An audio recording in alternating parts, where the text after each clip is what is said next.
Hi, good morning, everybody, and thank you again to Witherslack for facilitating me being able to chat with you again this morning. And we were just saying actually how valuable it has been, I think, to really focus this whole arena of behaviour into those sort of three areas, because it's given us all an opportunity to have a think about the tools that I am sharing and the ideas, and especially the ones around being a detective. And I'm going to sort of summarize with those at the end today, because I think they're a really important message to take away.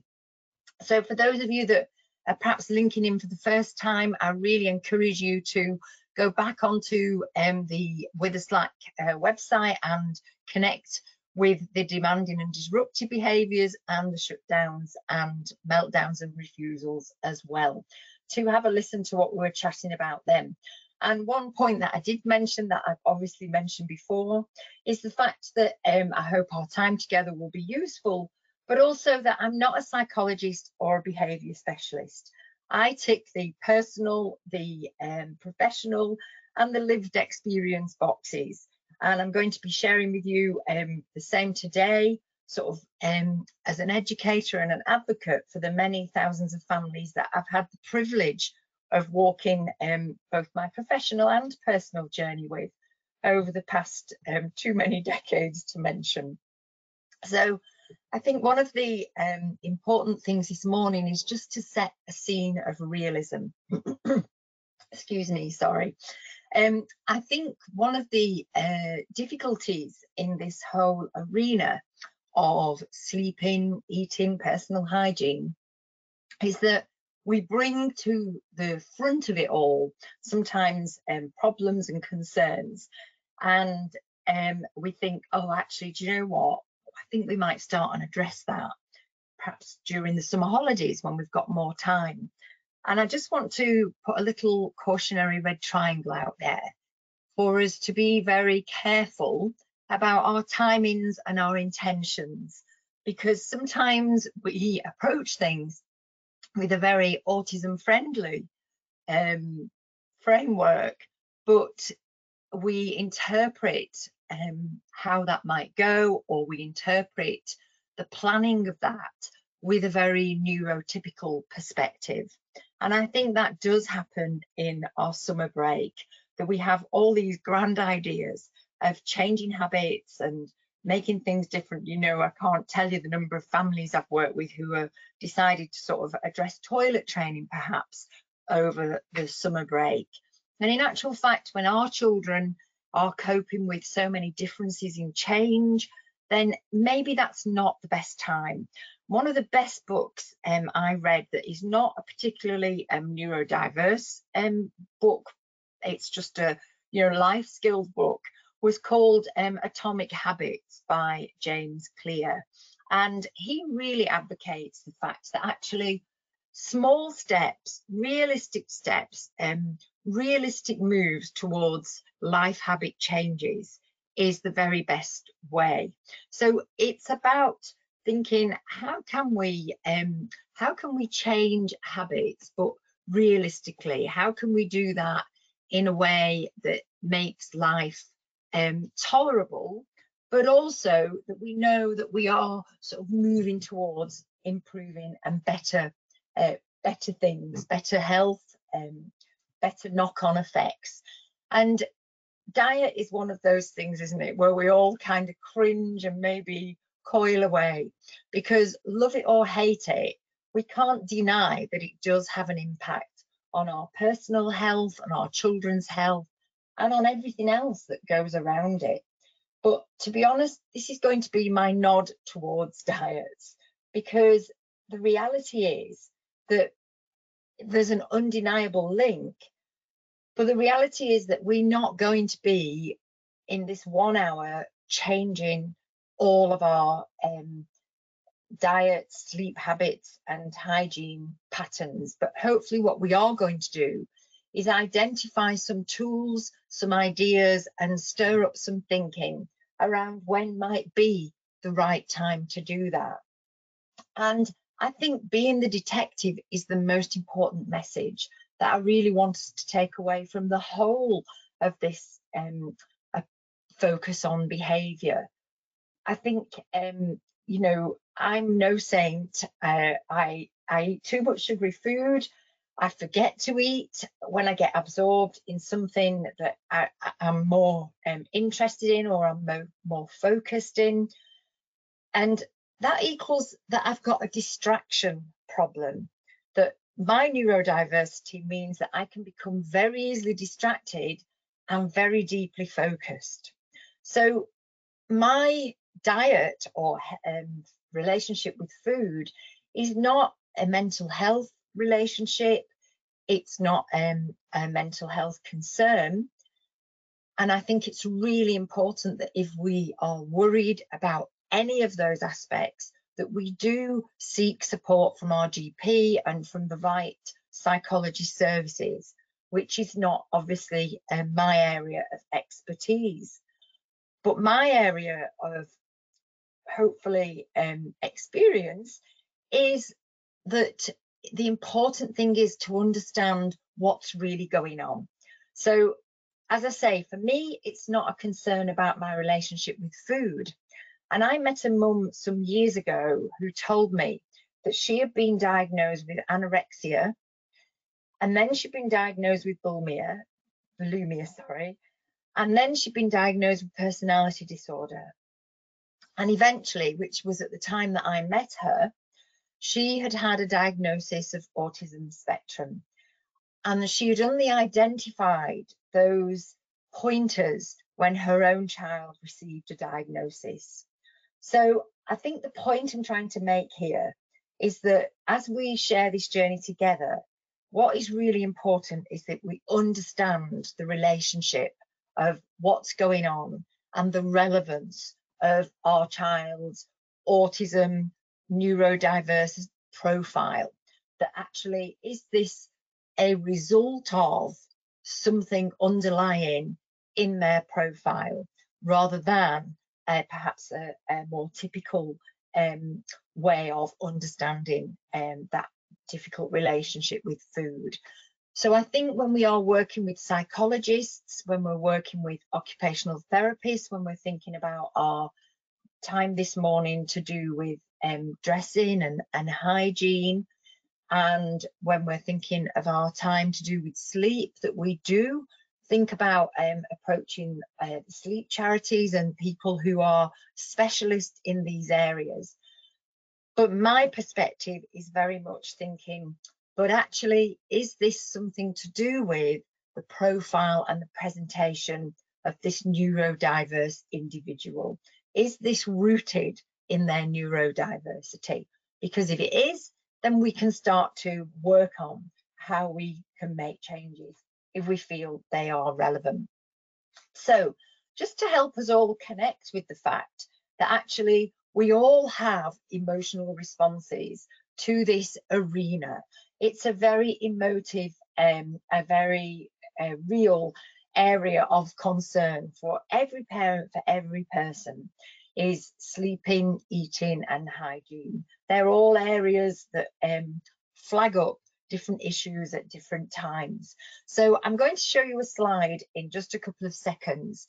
And what I'd like you to do is just glance at your phone or your laptop, wherever you're accessing today's webinar, and just pop in the chat line. What is the first emotion, the first emotional response that you have when you see this next slide? I'm just going to give us a couple of seconds to just do that. I don't want us to spend time thinking on it. Just go for it.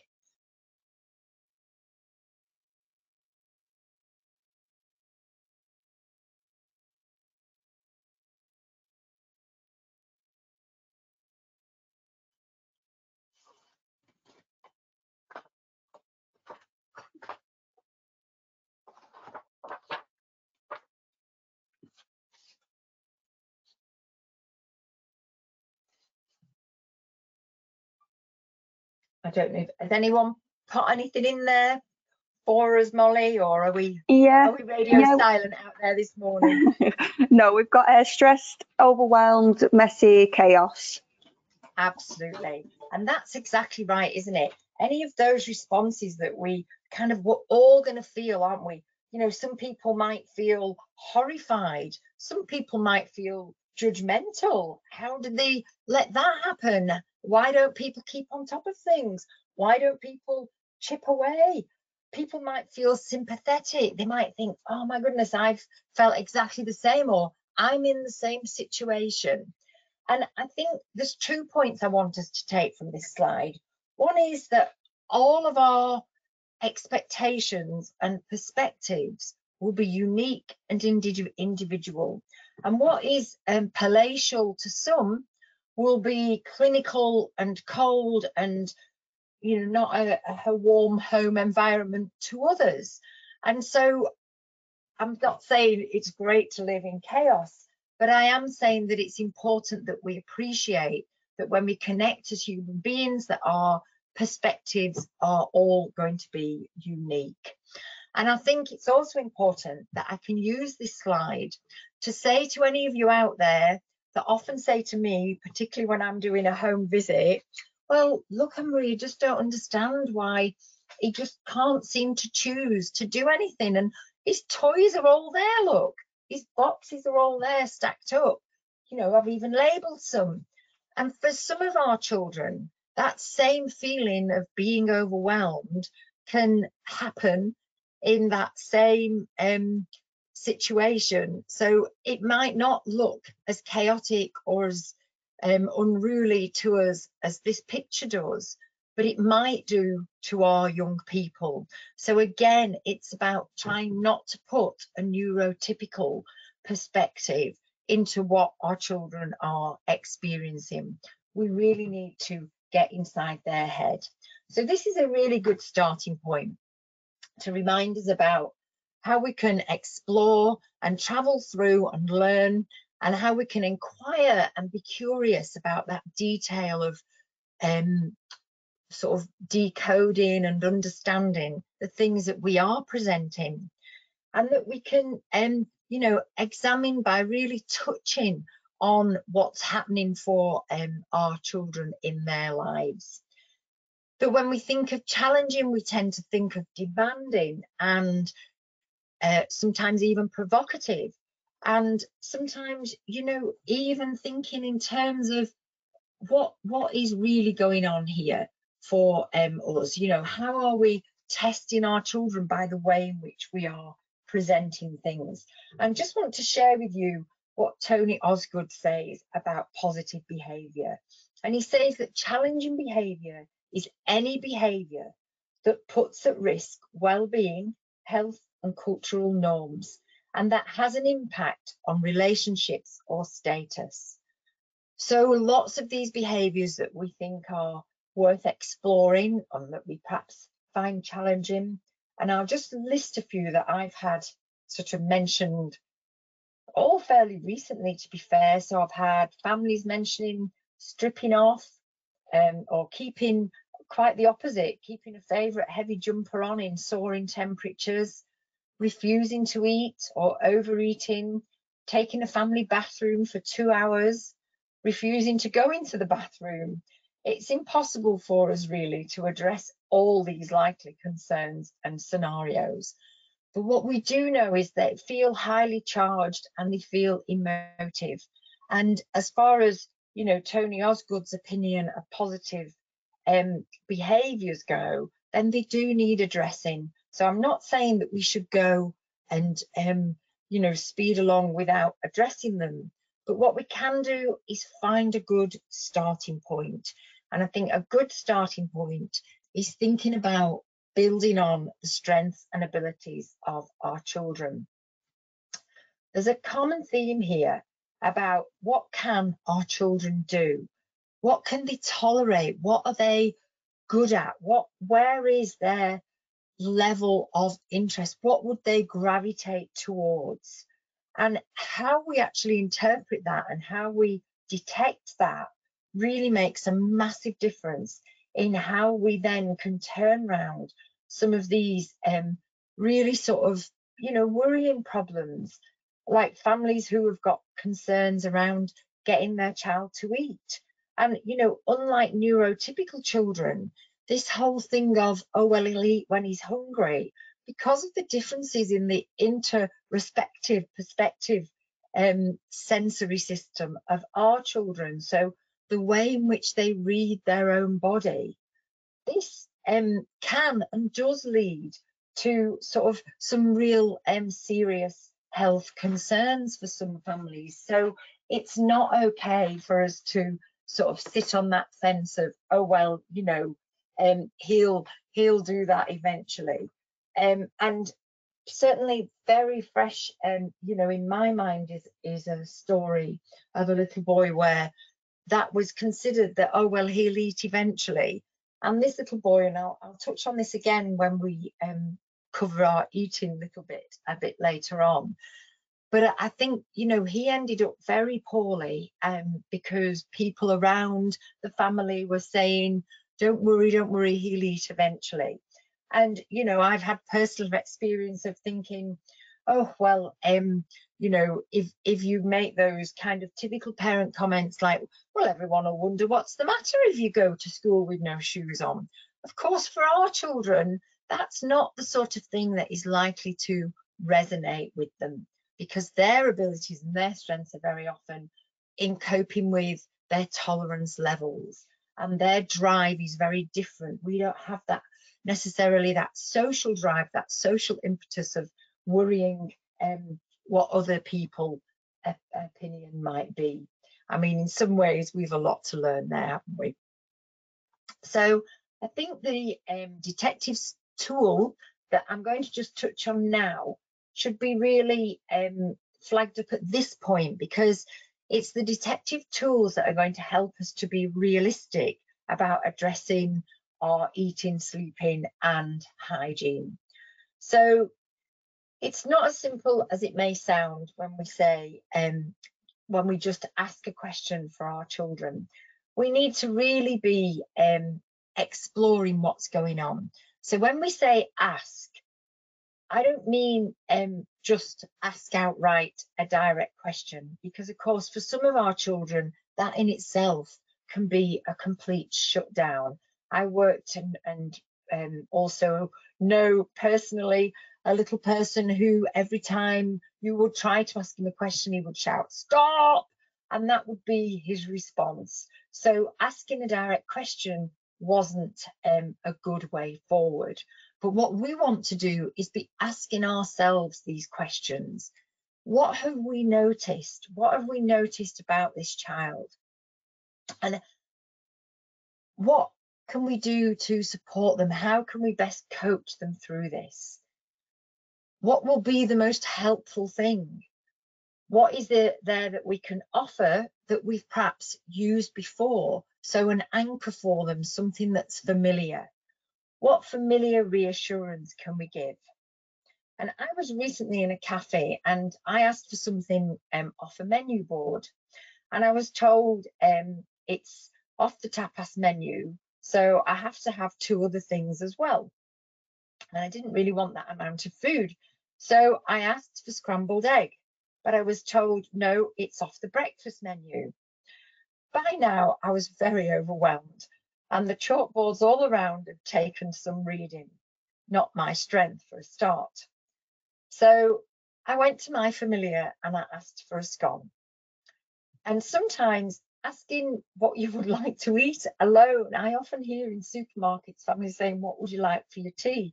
Or what would you prefer to wear?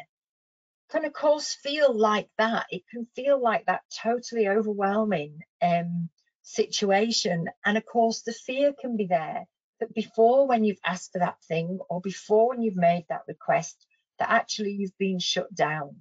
So it may be that we need to think about, what are we doing to facilitate good choices, to support good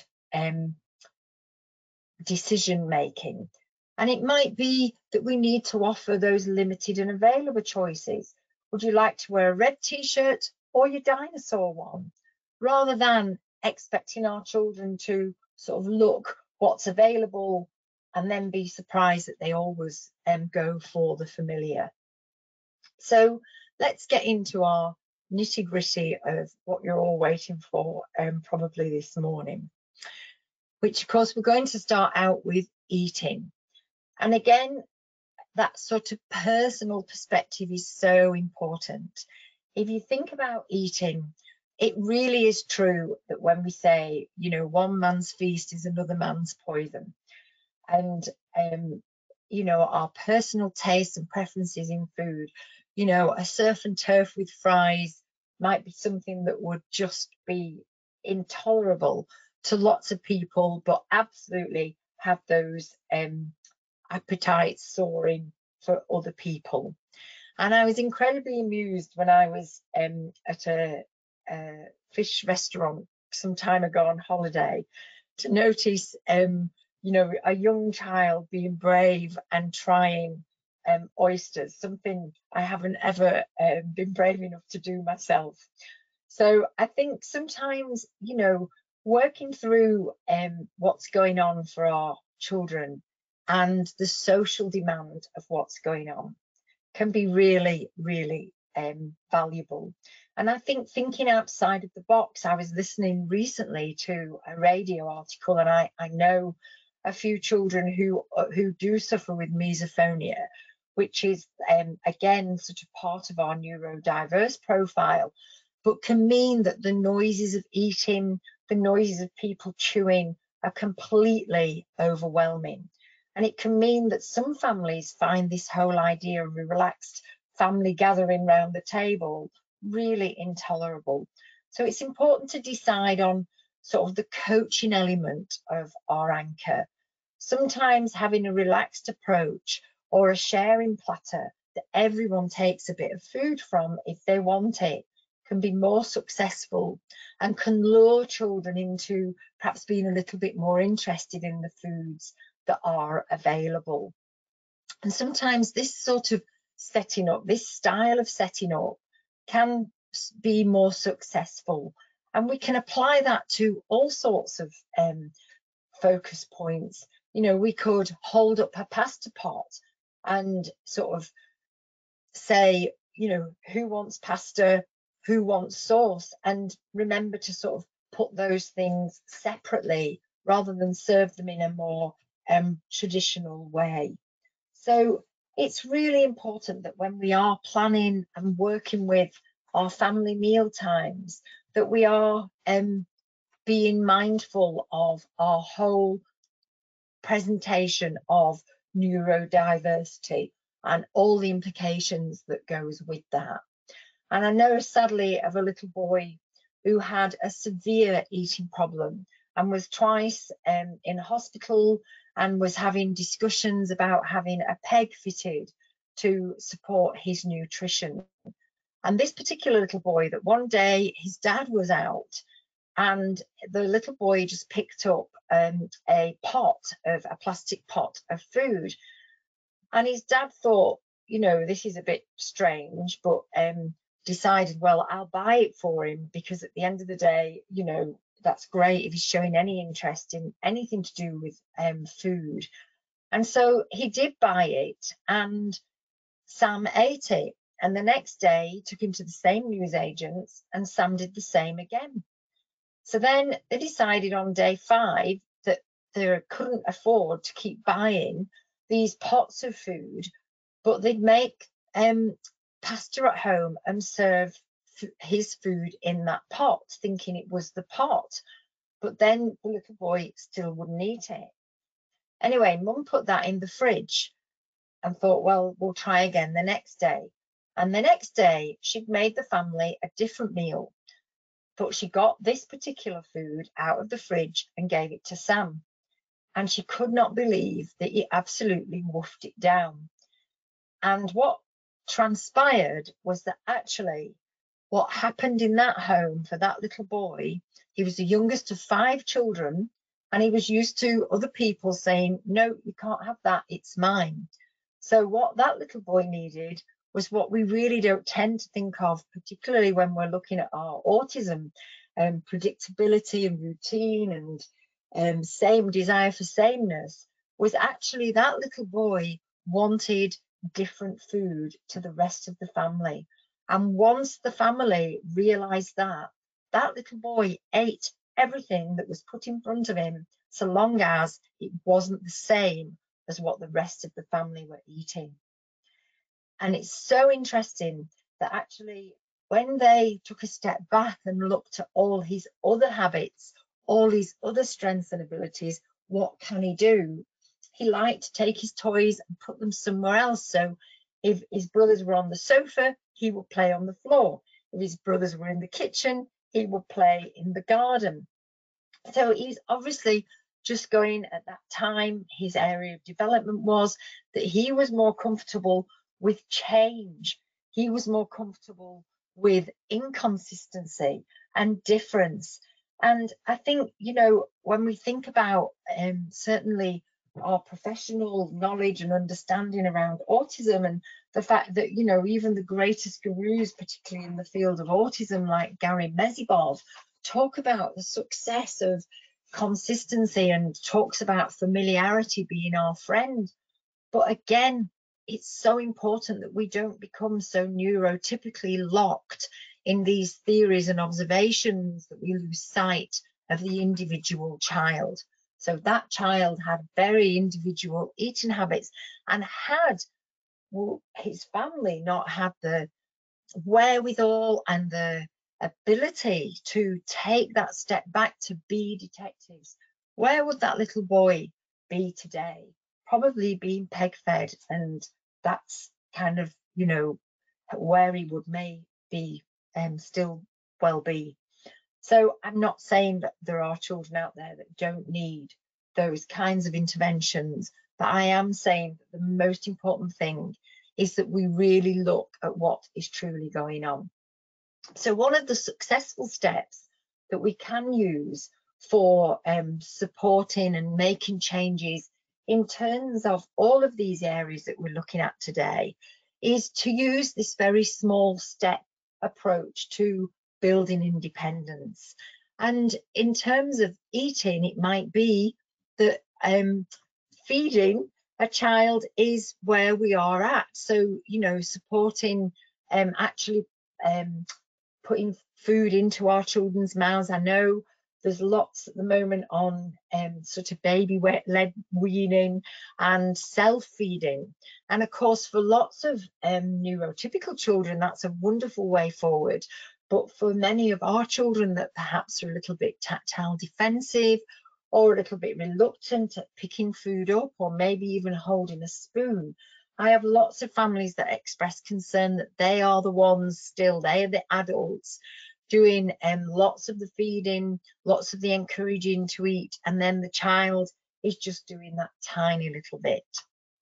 But actually, we can use this approach to our advantage as well, because we can just very, very slowly make changes. So, you know, leaving that final crisp to be put into our child's mouth by themselves might not be a bad idea. So backing off of the task very, very slowly.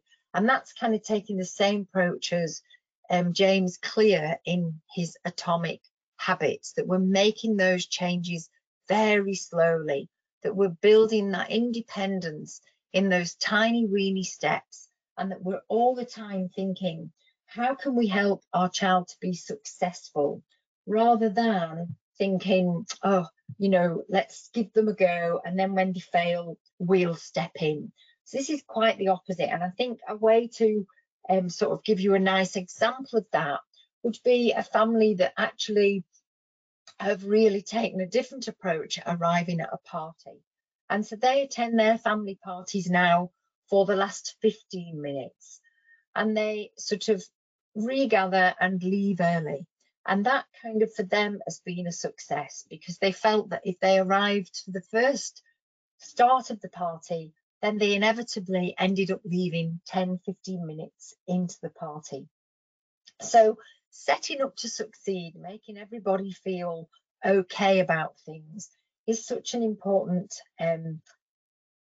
real important achievement, really, for everybody, and I think for the whole family, because of course all of these arenas affect our whole family.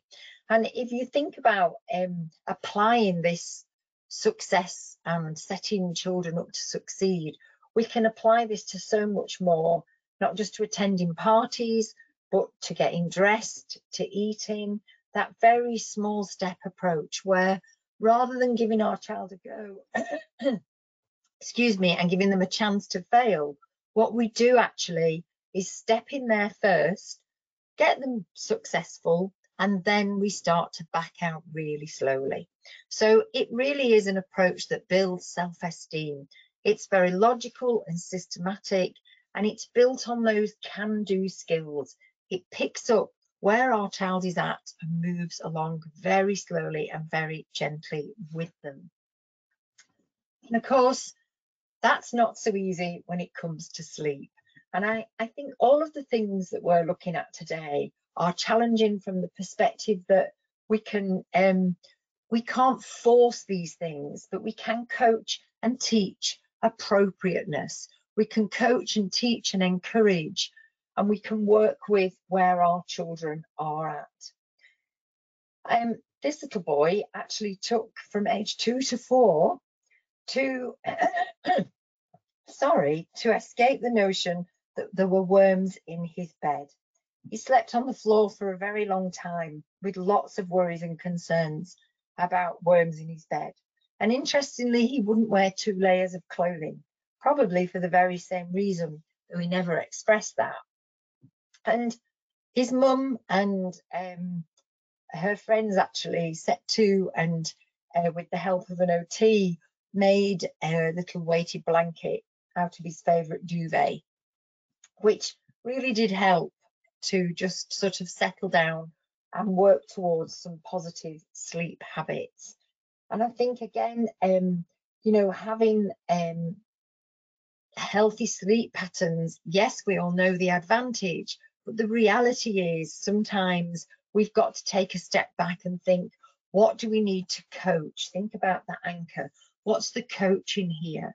Do our children know the reason for sleep? I worked with a family many years ago who shared the fact that on her visual schedule, she had time to go to sleep, but she didn't have a wake up symbol. And her little boy expressed at a point when he could, the fact that he was afraid that he might not wake up again. So that whole sort of social story influence might be helpful here. And at the end, I've got a reference for Carol Gray, who is, of course, is the trademark leader in social stories. And she is a real guru and has lots of support out there for putting in good practice social stories. She's got a fabulous book called The Last Bedtime Story, which is a really nice book reassuring children about who's where in the house when they're asleep. I've worked with families who've taken photographs of the other members of family in bed and put those onto the wall next to the child's bed. And even just that simple change has made a massive difference. And I've got here a picture of a schedule that, along with an OT, we worked on and helping our children to get their body ready. Those very sensory driven children who have a lot of tactile senses coming into play there. And that brush, you know, a bit of relaxation before bed for lots of children is really helpful. And of course, you know, these are lots of those habits that are out there with the Sleep Charity and advice with the Sleep Charity. So I know that you can seek lots of information, but I think what I wanted to do and pick up on is the fact that understanding our sensory system in terms of involvement for sleep for our children in particular, understanding the social information that they may not know about sleep, understanding that actually for many of our children, actually falling asleep is something that can be very challenging. And I know I've worked with many families who ask advice about melatonin and those kinds of things. And, you know, medication is not my area of expertise. And I've had families who, you know, talk with success about that and families who talk with no success. So I think, again, that is about seeking advice from our GPs and really just, you know, joining where we are at in terms of understanding our child's profile. I know children who, you know, like to get a very kind of tight, sort of wrapped up in their sheets at night time, and children who want to just be free and loose. And I think that's the thing. It's all about exploring, all about supporting our sensory system and looking at some of those things that have been successful. So, you know, I've worked with families who've had a great success with a little basket that's a nighttime basket. So we're coaching on what is okay to do when other people are asleep and I'm awake. We're coaching on good sort of bedtime habits as well as sleep, because forcing that length of sleep for many of our neurodiverse children is not going to happen. I have a very erratic sleep pattern and don't sleep for the number of hours that other people my age may deem appropriate. So sometimes it's about training and coaching around what you can do if you're awake, which doesn't have to be waking everybody else up. So I think, you know, unpicking some of those points is really important. I've had families who've had great success with those grow clocks and those kinds of things. So again, you know, thinking in terms of what strategies can we put in place that teach good bedtime, bedroom habits, rather than trying to force that length of sleep, because to my knowledge, that's a very difficult thing to achieve. And then let's just make sure we get to look at dressing and washing before we open up for questions at the end. So when we're thinking about dressing, thinking in terms of how are we laying things out, thinking in terms of motivating, and of course all of these questions are relevant for all of the areas that we're looking at today. How we present things matters. The language that we use, the phrases that we use. Our children are not necessarily going to be socially motivated. And sometimes, you know, that instinct, you know, what will your friends think if you don't have any socks on? They are not the sorts of things that are going to impact. And it might be, again, that we need to be aware of our sensory system. Do our children need a bit of a rub down or a massage? Do they need to get their body ready for feeling those clothes are going to be tolerated? I've had lots of families who've worked well with putting a swimsuit on underneath their little girls' clothing, particularly a school dress. That was really helpful for one family.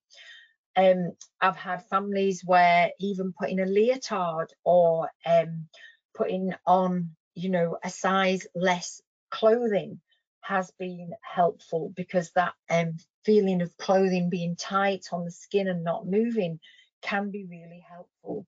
But again, you know, we can seek some OT help in this, but if you're on a long waiting list, then it's a good thing to be exploring, well, is there anything we can start to do that we might find helpful in terms of supporting our children's tolerance levels, supporting their success in wearing something in particular, or in fact having that desire to get dressed at all.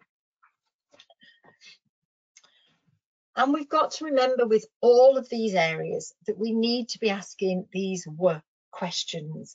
I loved this sign that I saw, warning, loud hand dryers. And I think, you know, that's just so nice to have those sort of elements of sensory interest for other people out there that perhaps they wouldn't consider. And, you know, certainly for some children, that whole blowing, this particular little boy actually loved the feeling of the warm air on his hands, and was quite the opposite. You know, it wasn't a concern for him.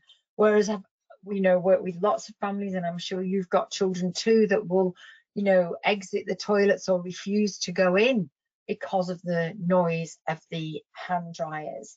And I've, you know, a story many years ago from a family that stuck in my mind forever was a mum that actually went into the public toilets with some out of order signs, momentarily stuck them on the hand dryer while she took her little boy for a wee, otherwise he wouldn't go in there and he would wet himself, and that would distress him even more. So and then she would collect them and bring him out. But she didn't kind of just leave it at that, and I think that's the important thing.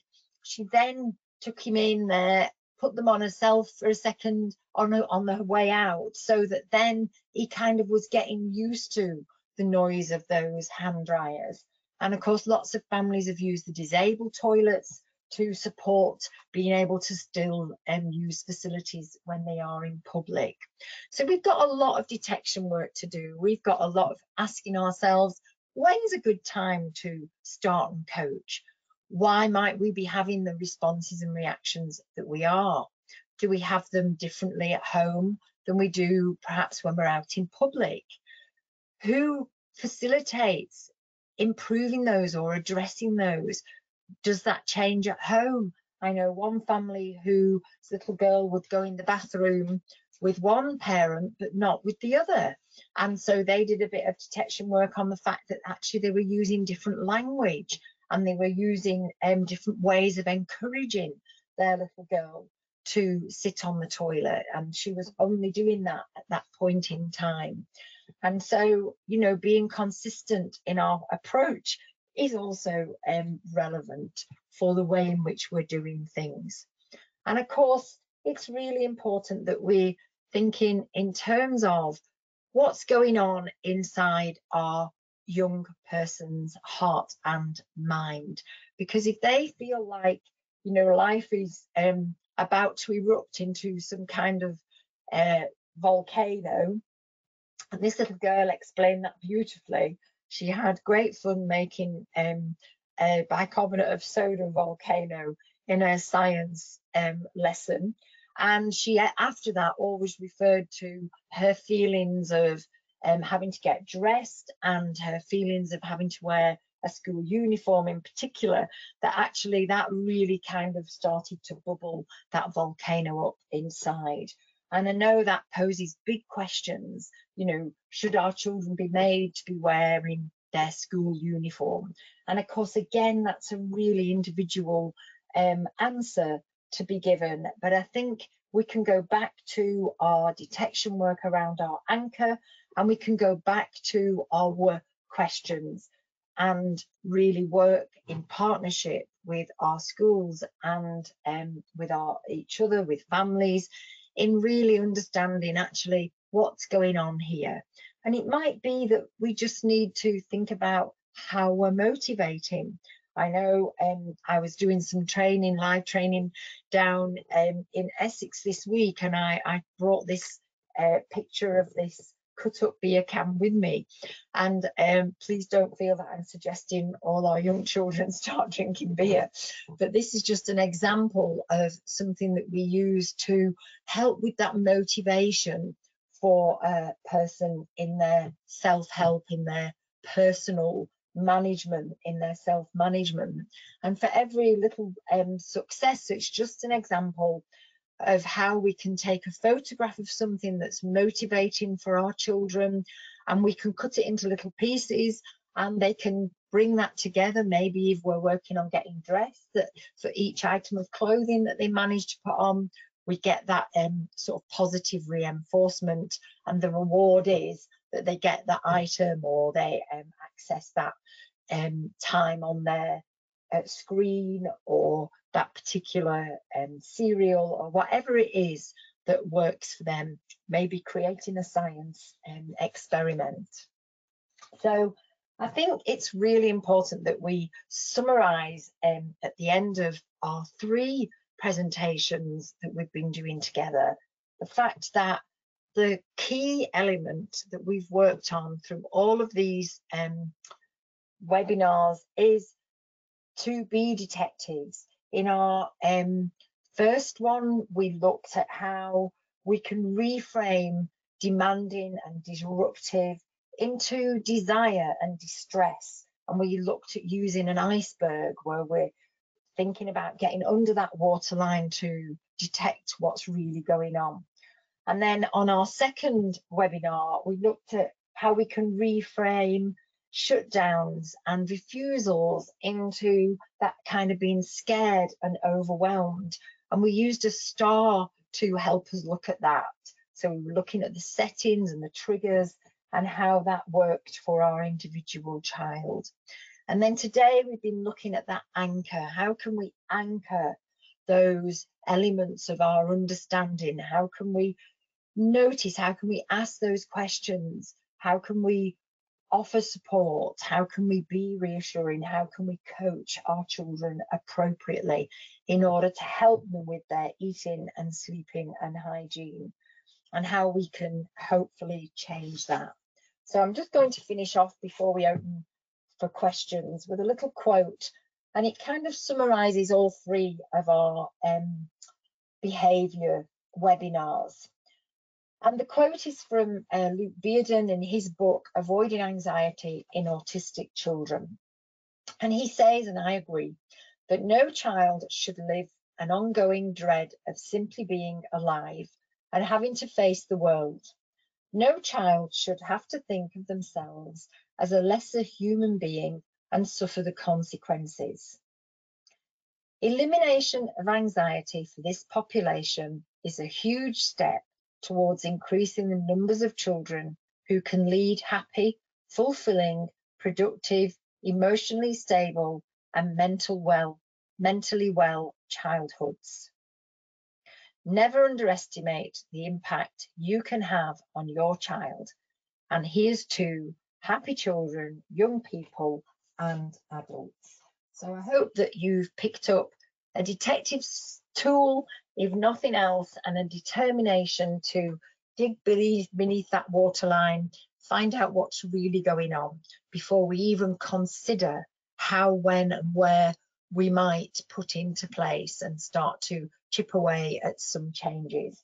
And take a look at James Clear Atomic Habits before we do, so that we make those 5-minute changes, not those 1-hour goals that we perhaps won't ever achieve. So I hope you've enjoyed this morning, and that you've got something from either today or the previous 2 webinars that we've done. There's a few references there for you to enjoy, and open to questions. Yeah. I've had lots of questions coming in. First one is, my son is 11 and has ADD. As he's got older, he has gained weight, which causes him distress. He's constantly hungry, even after meals. Is this constant feeling of hunger a symptom of ADD? And do you have any advice on how we can diplomatically address this with him? I think constant hunger is one of the things that we are in danger of kind of misfocusing on, because actually what's going on here is probably he's not very proficient yet in reading his own body messages. So maybe that feeling of fullness doesn't connect, and so it's not an uncommon problem, certainly.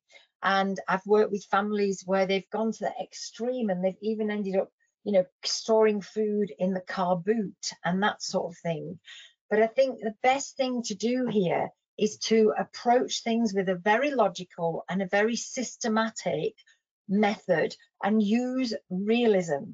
So don't be doing our, you know, neurotypical pussyfooting around, afraid of offence, afraid of, you know, causing any problems in terms of how we approach things in calorie wise. So I think it's a really good idea, and it certainly worked for this little boy that I'm talking about, to have a look with him what the advised calorie for a boy of his age and a boy of his size is, and work on how we can get those, and maybe include a few treats as well, and having a box that is okay food to eat for that period of time, so that we're really sort of tuning in to kind of those less proficient skills in regulating ourselves, what we should and shouldn't eat. So, you know, having boxed food in the fridge, having boxed snacks that are specifically for that particular child. And I think, you know, being kind and being realistic it's not about being afraid of offending him. He's likely to get even more upset if he is weight conscious and the weight is piling on. Because don't forget about that just know stuff that I often talk about. He doesn't necessarily just know that eating food makes you gain weight, unless someone has actually sat down and specifically explained that and the reasons and the science behind it. So science all the way is my top tip.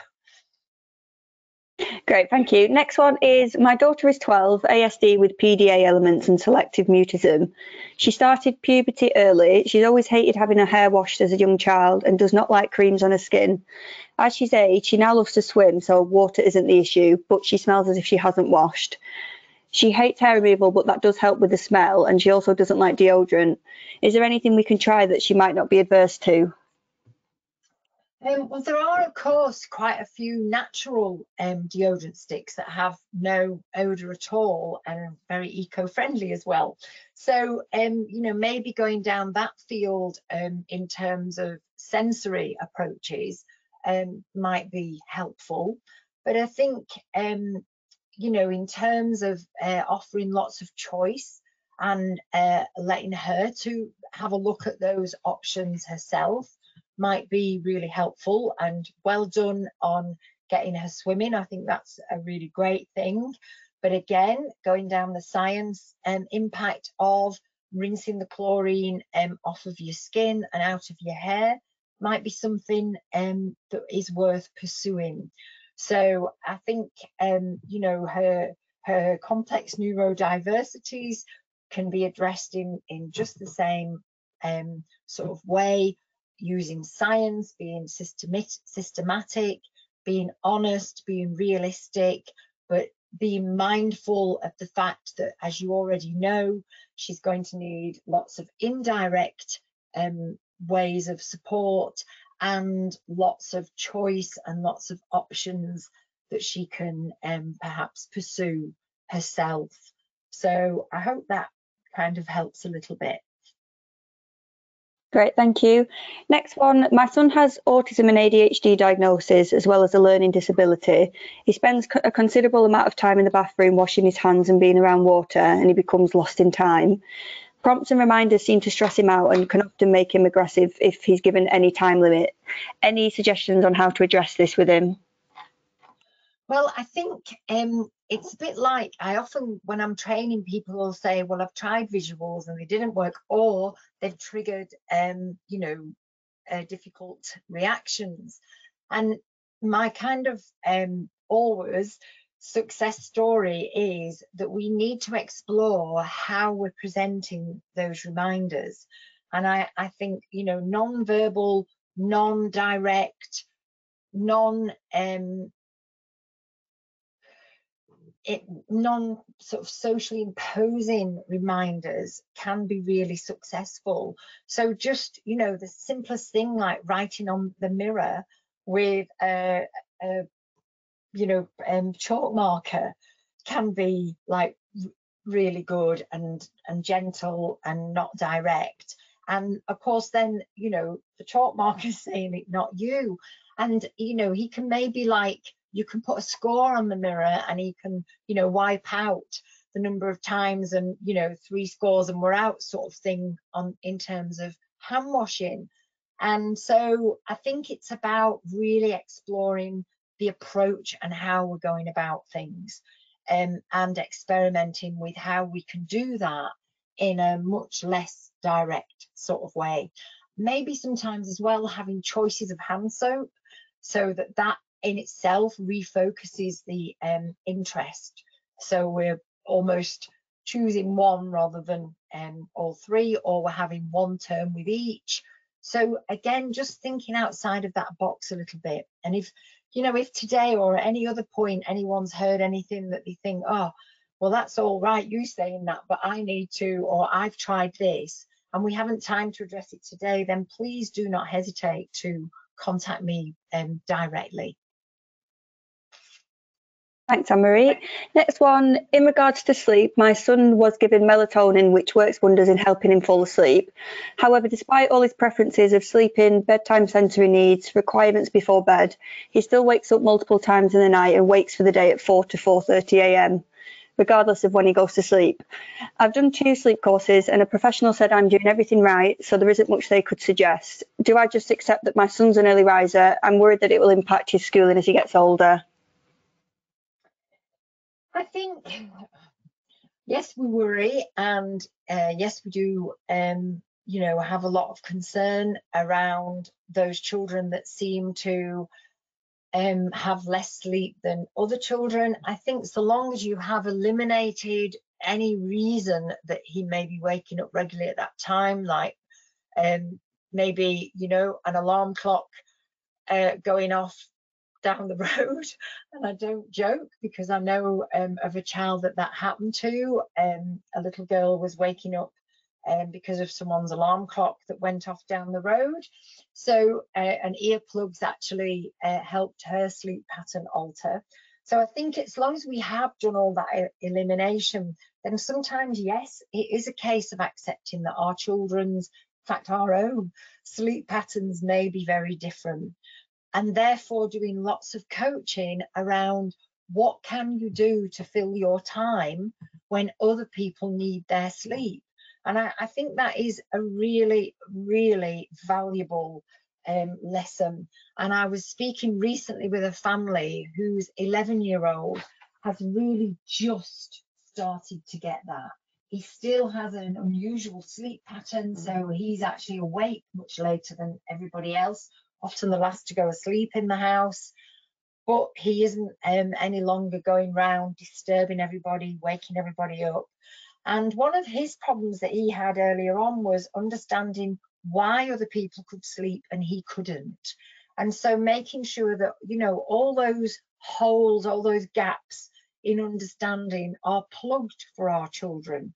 So it might be a several pronged approach, a social story, an explanation, some strategies in place, a sleep awake clock, schedules. So, using lots of those strategies together might be really helpful. But yeah, I think it's a fair comment that actually for, some of our neurodiverse children, their sleep patterns will always remain unusual or different.